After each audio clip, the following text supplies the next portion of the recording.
오늘은 선일이 있다라는 제목으로 말씀의 은혜를 나누겠습니다. 양승헌 목사님이란 분이 쓰신 크리스천 스토리텔링이란 책에 보면 아주 황당한 이야기 하나가 소개되고 있습니다. 탈세례식이라는 것이 서구에서 진행되고 있다는 건데요. 탈세례식이 뭐냐? 세례를 지운다는 의미인 거죠.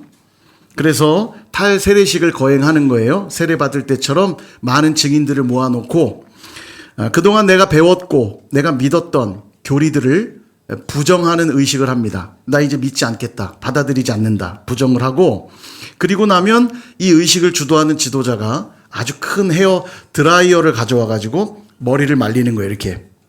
세례 받을 때 물로 적시잖아요. 그러니까 드라이어로 머리를 말리는 작업을 합니다. 그리고 이제 탈세례식이 마쳐지면 증서에 사인을 하고 사진을 촬영한 다음에 그걸 기념하는 거죠. 그리고 그 증서를 액자에 담아서 본인이 다니던 교회로 보내서 나를 교인 명부에서 빼달라는 공식 증서로 활용을 한다는 거예요. 여러분, 이 충격적인 얘기를 들으면서도 별 반응이 없으시네요. 충격적이지 않습니까? 탈세례식. 이 목사님이 탈세례식을 마치고 함께 기념사진을 촬영한 사진 하나를 인터넷에서 보게 되었다는 거예요. 9명이서 함께 탈세례식을 거행하고 사진을 찍었는데 너무 행복해하는 표정으로 찍었더라는 겁니다. 보면서 그런 생각이 들었다는 거예요. 하나님에게서 분리된 것이 그렇게 좋을까? 교회 공동체랑 이별한 것이 그렇게나 마음이 가벼웠던 것일까? 그런 생각이 들었다는 거예요. 여러분 어떠십니까? 이게 지금 서구 사회에서 일어나고 있다는 이야기를 들으면서 충격적이지 않습니까?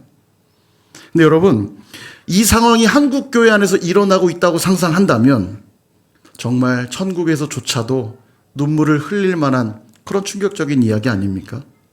도대체 어쩌다가 교회가 이 지경까지 이르렀고 예수 복음이 이런 취급을 받고 있을까? 그 답은 분명합니다. 교회에 대한 성경적 가르침과 복음에 대한 가르침이 왜곡되고 있기 때문입니다. 무엇보다 이 진리대로 살아내지 못하는 이들을 보면서 복음과 교회를 향한 염증이 늘어나기 시작하면서 점점 이런 일들이 확장되고 있는 걸로 보여요. 설문조사를 보면 예전에 한번 소개해드렸는데 성경 일독도 하지 않은 크리스천을 조사해 보니까 조사한 사람 중에 60%가 일독을 한 번도 일독해 본 적이 없는 사람들이라는 거예요. 60%가. 10명 중에 6명이 성경을 한 번도 읽어본 적이 없다는 겁니다. 여러분, 기독교를 기독교되게 하는 것이 성경인데 그 성경 특별 계시, 하나님이 누구시고 구원이 어떻게 우리에게 주어지는지가 기록된 이 성경. 근데 이 성경을 단 한 번도 읽어보지 않은 숫자가 60%라고 한다면 그들이 과연 교회가 무엇인지 알겠으며 복음이 무엇인지를 알 수 있겠습니까? 어떤 면에서는 탈세례와 같은 이런 참담한 일은 예고된 배교 행위라 아니라 할 수 없을 겁니다.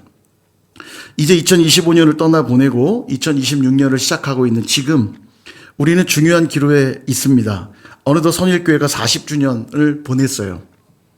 이제 41주년을 향해 출발하였습니다. 이스라엘 백성들이 약속의 땅을 가기 위하여서 40년이라는 광야의 혹독한 훈련이 있었죠.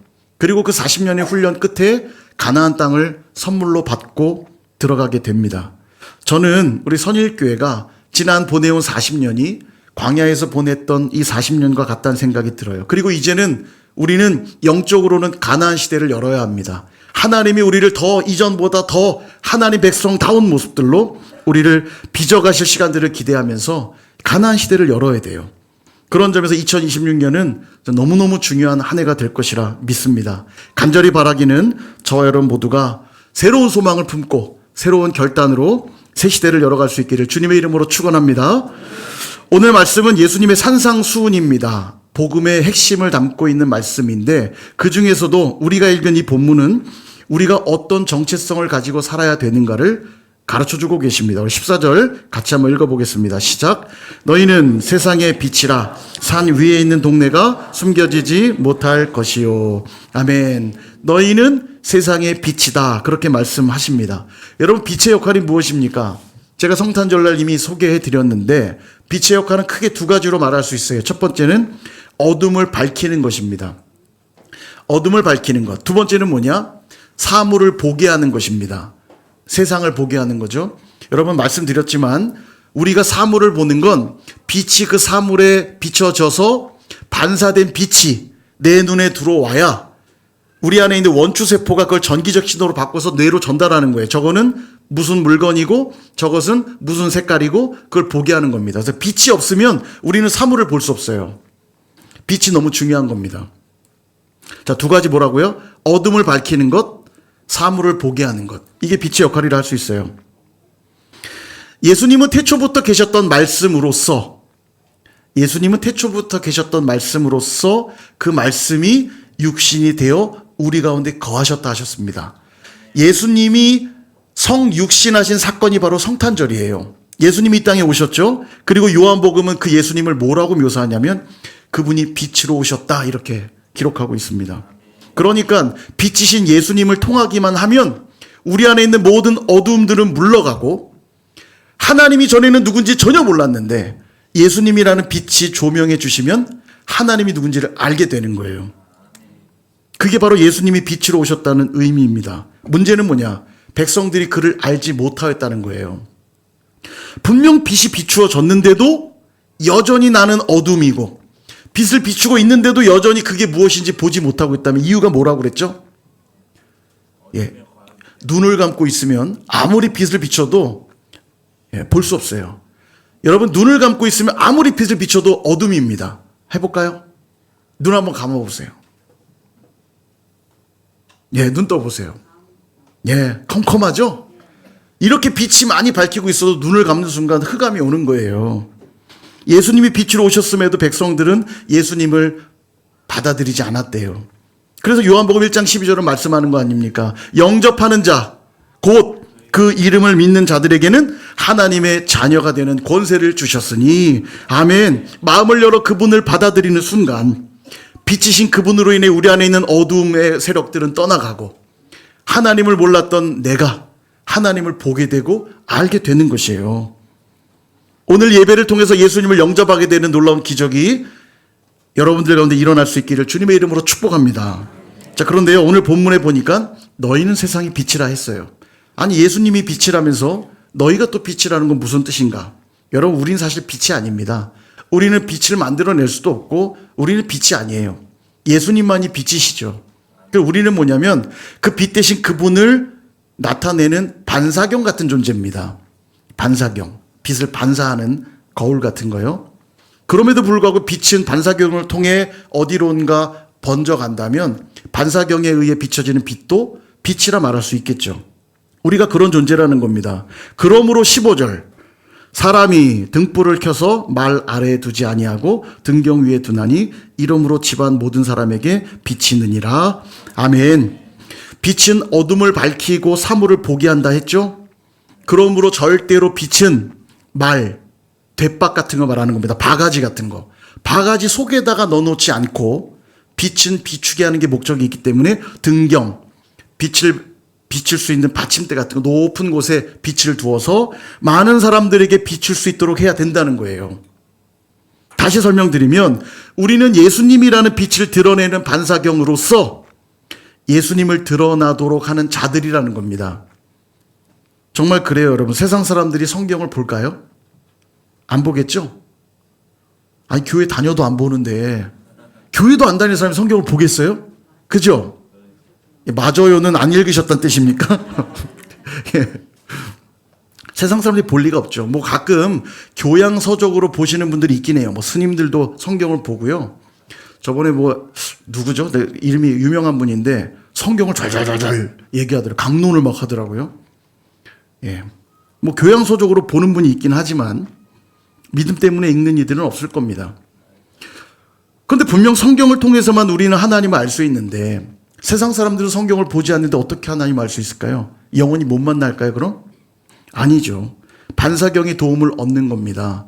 성경을 읽고 성경의 말씀대로 살아가는 바로 저와 여러분들이 빛이신 예수 그리스도가 내가 반사경이 되어서 그분의 빛을 세상 가운데 드러낼 때 세상은 예수님의 빛을 보게 되는 거예요. 희미하게나마 보는 거죠.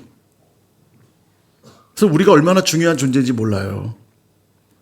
그래서 그 삶은 16절에서 이렇게 설명합니다. 16절도 같이 한번 읽어보겠습니다. 시작.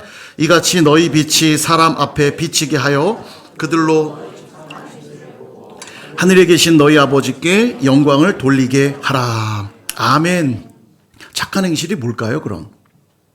도덕적으로 착하게 살라. 단순히 그 의미일까요? 여러분, 이 세상에는 예수님 없이도 착하게 사는 사람이 많습니다. 다른 종교를 가지고도 착하게 사는 이들이 많아요.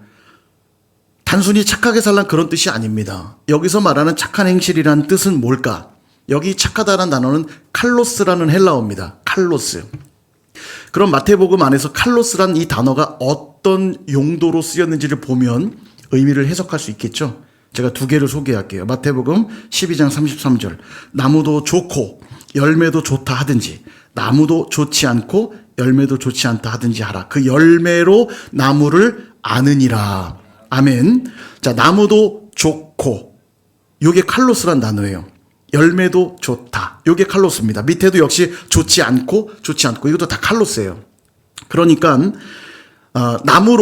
나무에 달린 열매로 그 나무가 뭔지를 알 수 있다는 얘기하는 건 마태복음에서는 구원의 열매에 대한 문제를 얘기하는 겁니다. 열매로 알리라. 너가 하나님 나라 백성인지 아닌지 열매로 알 수 있다. 그 얘기고요. 마태복음 13장 48절도 칼로스가 나오는데 이렇게 나와요. 그물에 가득함에 물가로 끌어내고 앉아서 좋은 것은 그릇에 담고 못된 것은 내버리느니라. 아멘. 이 마태복음 13장은 천국에 대한 비유거든요. 그러니까 좋은 것은 구원받은 백성이라면 버려지는 건 구원받지 못한 백성이겠죠. 여기에 이 좋다라는 단어도 칼로스예요. 그러니까 마태복음에서 지금 사용되는 칼로스라는 단어의 의미는 어디에 사용되고 있냐면 구원의 열매로서 그것이 좋다. 구원받는 열매로서 사용되고 있다는 거예요.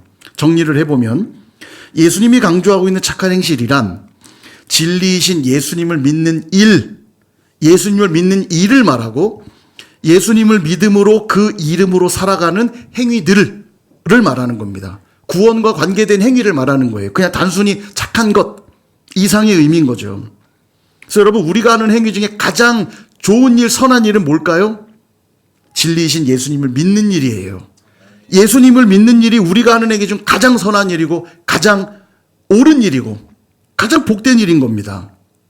생각해 보세요, 여러분. 예수님 믿는 자가 악한 행위를 도모하며 살까요? 예수님을 내 마음의 주인으로 모신 자가 악한 일을 도모하며 살겠습니까? 불가능해요. 빛을 들고 있는데 어둠과 공존할 수 있습니까? 내가 지금 빛을 들고 있는데 어둠과 공존할 수 있어요?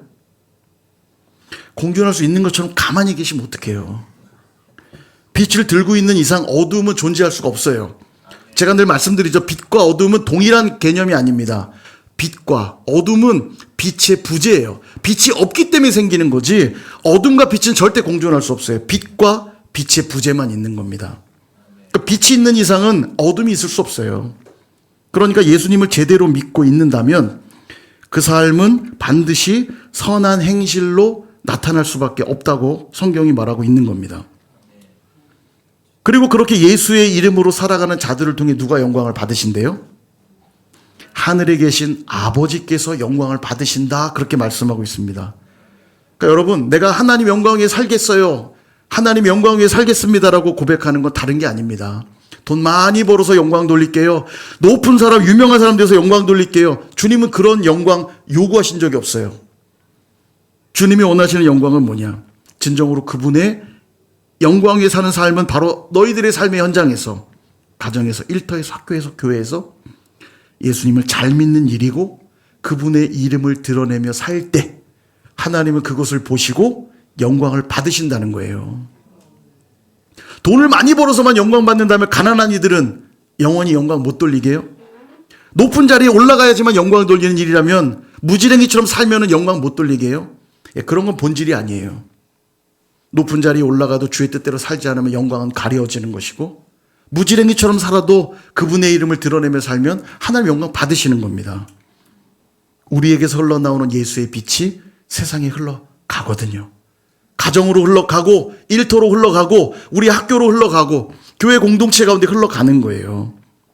그리고 세상은 그 주님을 만나게 되는 거죠. 사랑하는 여러분, 이제 2026년 새해가 밝았고 올 한 해 우리에게 주신 표는 선일이 있다입니다. 여기에 지금 중의적인 의미가 있어요. 첫 번째 의미는 선일교회가 바로 여기에 있다. 여기에 존재한다는 뜻입니다. 여기에 있다.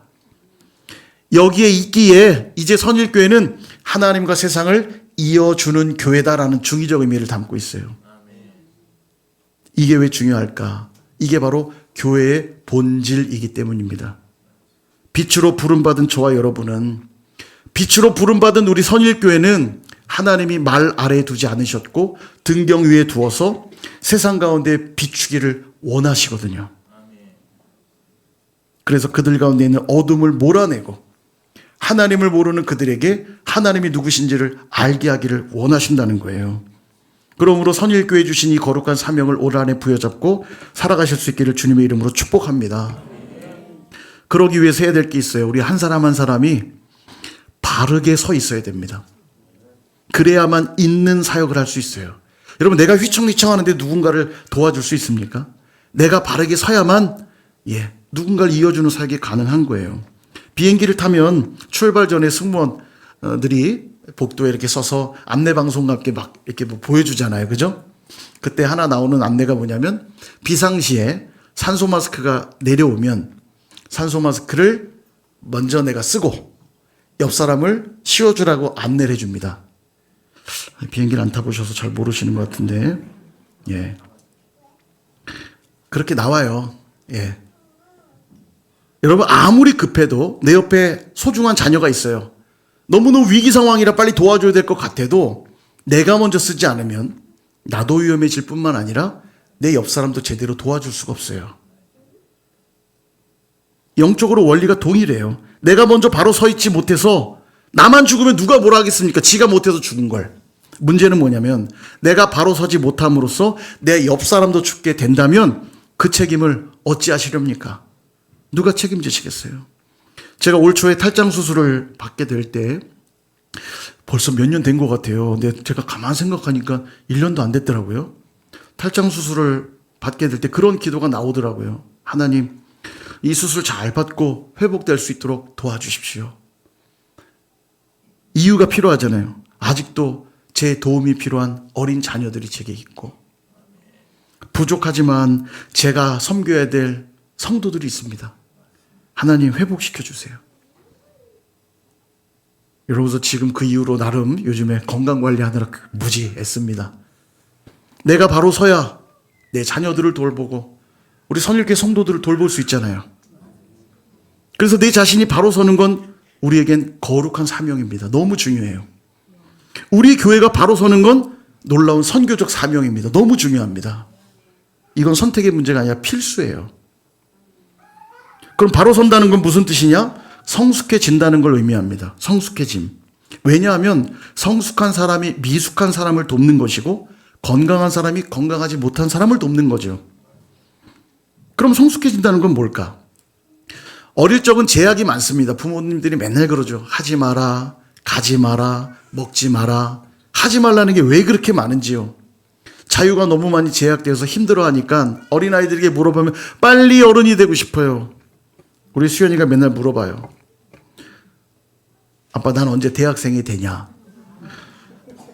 나는 도대체 언제부터 마음 놓고 게임을 할 수 있는 거냐? 하지 말라 하도 하니까 맨날 물어봐요. 그게 너무 어른이 되고 싶나 봐요. 자유롭고 싶나 봐요. 근데 여러분, 성인이 되면 자유로워지기만 하나요? 자유로워지는 건 사실이지만 그에 대한 책임도 막중해져요. 어린아이들은 자유는 제약받지만 책임은 부모가 다 지잖아요. 그러나 성인이 되면 자유로워짐과 함께 그 책임도 막중해져요. 자기가 책임을 져야 됩니다. 그럼에도 불구하고 자유로워지는 걸 더 좋아하시죠? 그죠? 그래서 제일 나쁜 사람들, 군대, 우리 군인 가족들이 있어서 이게 좀 그런데, 아무튼 우리가 의무복무한 사람들을 보면 군대에 있을 때가 좋을 때다. 먹여주지, 재워주지. 그래도 그럼 당신 또 가시겠어요? 그러면 갓난 사람 한 명도 없어요. 먹여주고 재워주기가 좋은데 왜 안 가냐고 그러면 싫죠. 자유가 제약받는 게 싫은 겁니다. 자유가 그렇게 중요해요. 성숙함과 자유는 상당히 중요한 문제입니다. 다만 자유하되 그에 합당한 책임을 질 줄 아는 자가 성숙한 자죠. 저와 여러분이 이제 성숙하고 건강한 교회가 된다는 건 우리 안에 주신 자유를 마음껏 활용하되 그 일에 책임질 줄 안다는 걸 뜻합니다. 여러분, 원래 우리는 어떤 존재였냐면 죄와 사망, 어둠의 권세에 종되고 노예되었던 자들입니다. 우린 자유롭지 못한 자들이었어요. 내 뜻대로 할 수 없는 자들이었는데 그런 우리를 위해 예수님이 이 땅에 오셔서 대신 그 죄의 값을 다 해결하심으로써 우리가 자유자가 된 겁니다. 그러니 이제 우리 마음대로 살아도 되는 거죠? 아니죠. 이제 주님의 피값으로 삼바 되었기에 내게 주신 이 자유를 가지고 그 책임을 지는 삶을 사는 겁니다. 주님의 영광을 위해 살고 나를 위해 희생하신 주님의 뜻을 위해 살고 내 자유로 기꺼이 그걸 해내는 거예요. 그러므로 오늘 저와 여러분이 그리고 선일교회가 성숙하게 되었다는 건 주님이 내게 주신 이 자유를 힘껏 활용한다는 뜻입니다. 그 말인즉 시켜야만 하고 마지못해 하고 어쩔 수 없어 하는 그런 모습이 아니라 기꺼이 하고 즐거움으로 하고 자원함으로 하고 감사함으로 하고 아멘 할 때까지 기쁨으로 하고 아멘에서 끝났습니다. 이제 무엇을 해야 되냐? 기쁨으로 즐거움으로 자원함으로 감사함으로 기쁨으로 뭘 해야 되냐? 첫 번째, 빛 대신 예수님께 날마다 나아가기를 힘쓰셔야 돼요. 왜냐하면 나는 빛을 만들어낼 수가 없거든요.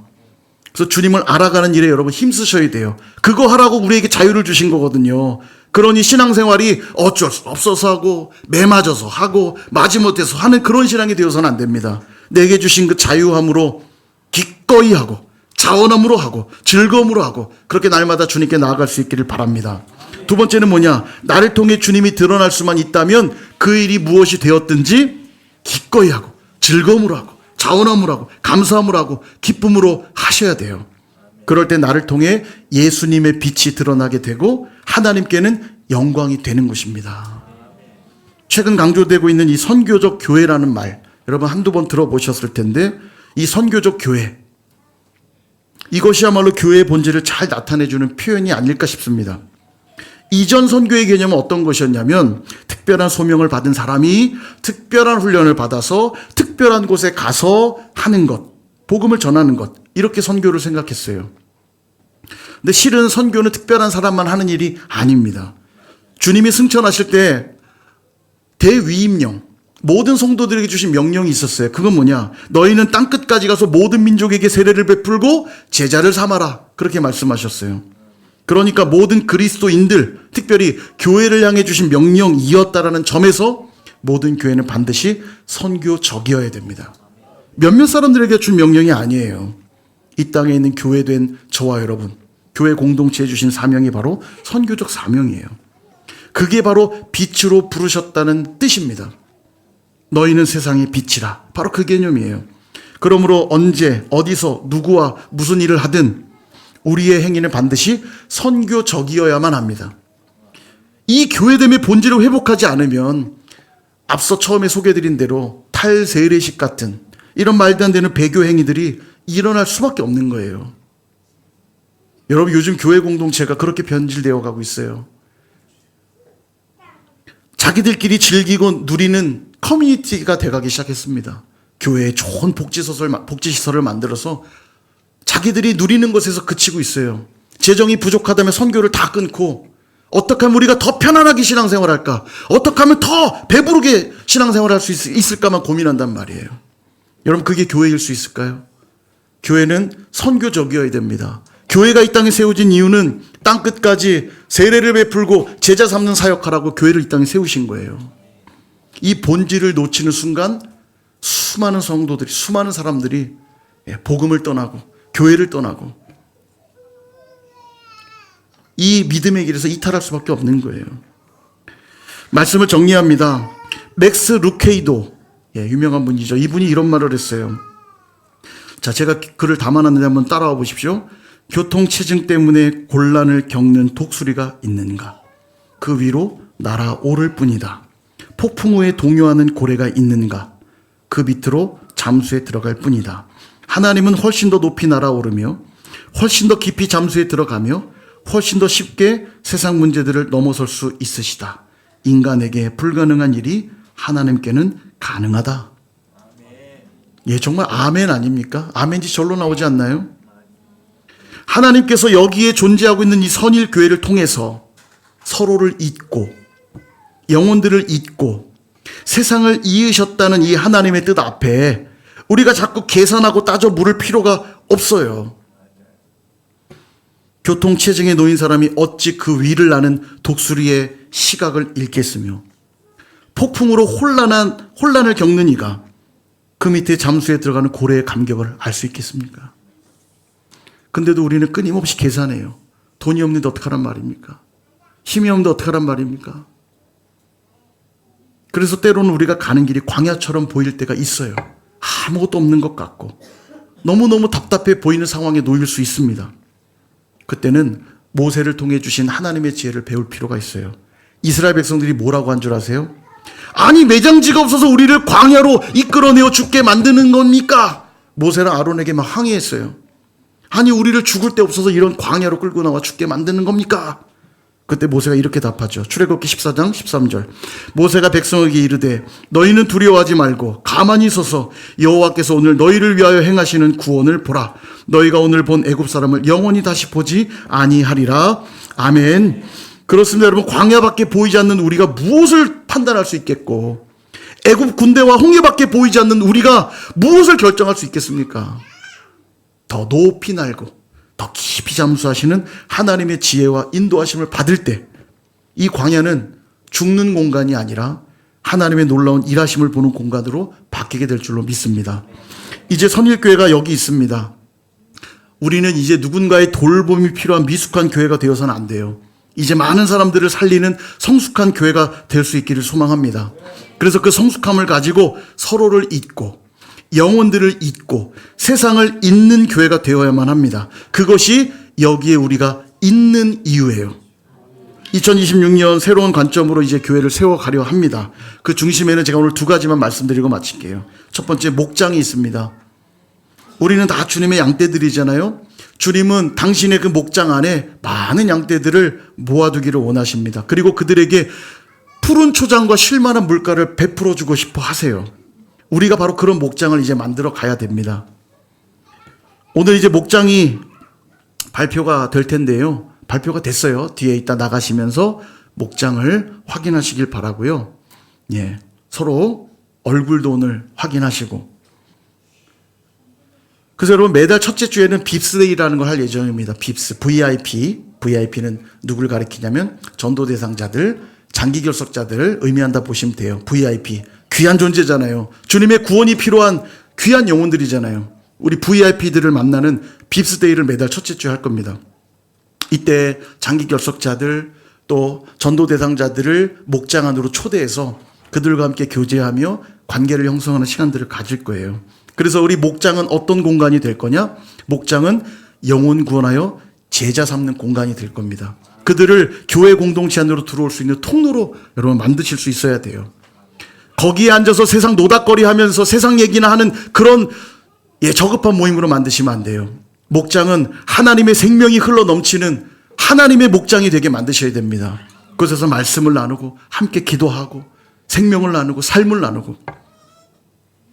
그래서 오는 주일날 제가 이 필요한 오리엔테이션을 할 겁니다. 어떻게 목장 모임을 해야 되고 어떤 방향성을 갖고 해야 될지 제가 자세히 설명드릴 거예요. 한 분도 빠지지 마시고 꼭 오시길 바랍니다. 또 하나, 우리가 세상을 잊기 위하여 해야 될 두 번째, 새소식반입니다. 새소식반. 우리 매년 새소식반을 해오고 있는데 새소식반의 핵심은 뭐냐면 복음 전파예요. 결국 복음 전파. 근데 새소식반 하면 벌써 이제 어린이 사역만 머릿속에 떠올리시는데, 어린이 사역만 하겠다는 그런 의미 아닙니다. 모든 영혼들에게 복음을 전하자는 의미예요. 지난 몇 년간 어려움 속에서도 우리 사모님과 교사들이 정말 힘껏 노력하여서 새소식반을 잘 세팅해 왔습니다. 잘 갖고 왔어요. 그리고 정말 이제는 많이 자리 잡았습니다. 새로운 시도들도 하고 있고 아이들도 많이 늘어났어요. 거기다 이제 이 사역을 더 힘있게 감당하기 위해서 올해 어린이 전도협회 사역하고 계시는 우리 이영주 전사님을 모셨어요. 이따가 이제 인사하는 시간을 가질 텐데, 아주 탁월한 참 좋은 성경 교사시고 사역자시고 너무 귀한 분입니다. 이분을 노리는 교회가 진짜 많았는데 저희가 다 캐치했습니다. 잘했죠? 예, 기대하셔도 좋습니다. 예, 너무 기대하게 하면 안 되나? 너무 귀한 분이에요. 그래서 이 사역을 더 힘있게 이제 만들어 갈 겁니다. 여러분 이를 위해서 기도해 주시고 협력해 주셔야 돼요. 그래서 목장도 새소식반도 그 외에 우리 교회에서 진행하는 모든 사역들도 그 초점은 어디에 있으냐? 있는 사역에 있어야 됩니다. 이어가는 사역에 있어야 돼요. 서로를 잇고 영혼들을 잇고 하나님 나라와 세상을 잇는 사역들로 만들어 가셔야 됩니다. 왜냐하면 우리는 빛으로 부름받았기 때문입니다. 그렇게 2026년 모두가 그렇게 이어져서 여기에 있는 이유를 증명해 내시는 저와 여러분 선일교회가 다 되시기를 주님의 이름으로 축원합니다.